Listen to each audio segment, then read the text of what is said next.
The snow has mostly disappeared and signs of spring are budding around us. This is Steve Sherlock for Franklin Matters, Franklin Public Radio, with the outlook on the week in Franklin, Mass., March 22nd through March 28th.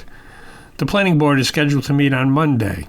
Key discussion around the minor zoning bylaw adjustments needed, 2 specifically for the Crossing Neighborhood District, and also 2 for the final changes required to bring our overall changes into compliance with the MBTA community's effort. The Town Council is expected to have a detailed discussion when these come back to them for their own public hearings and discussion. This would be the first time for any zoning discussions for this council, and they indicated a willingness to get into details as these 4 measures came up initially to get referred to the Planning Board. The school committee returns to their 7 o'clock time slot to start on Tuesday, which enables their budget subcommittee to meet at 6 p.m. Lifelong community learning is scheduled for an update to the full committee. The town council just announced their subcommittee structure last week.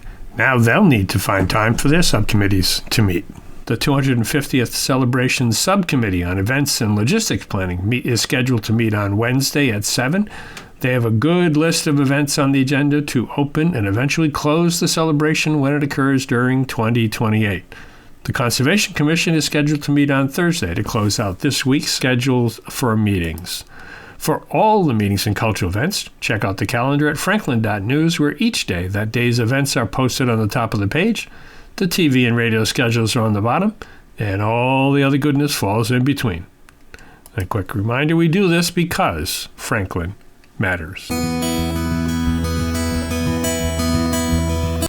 This is Steve Sherlock for Franklin Matters, Franklin Public Radio, taking a look back at the week that was in Franklin, Mass. From March 15 through March 21st, 2026. The past week was a light meeting week for the live broadcast crew. The Town Council and School Committee met in a joint session to review MCAS in Chapter 70 on Wednesday. The recap and video is available at franklin.news. The audio should be available shortly. The Board of Health had a meeting on Wednesday to have a discussion to consider banning some currently unregulated substances that are mind-altering. Other communities have begun to take action. The board next meeting will likely provide additional info on these and then schedule a public hearing to gather input before taking action. The exclusive audio for this should be ready Sunday at franklin.news. 2 all-town showcase concerts were broadcast from Franklin High School, the chorus and orchestra on one night, Tuesday, and the band on Thursday. The links are available on franklin.news and the Panther TV YouTube channel. On the all-access front, the Metro West Boston Visitors Bureau Symposium, held on February 26, 2026, is available for viewing. Lots of good info on the planning around the region for the World Cup is included in that video. For all the meetings and cultural events, check out the calendar at franklin.news, where each day that day's events are posted on the top of the page. The TV and radio schedules are on the bottom, and all the other goodness falls in between. We do this because Franklin matters.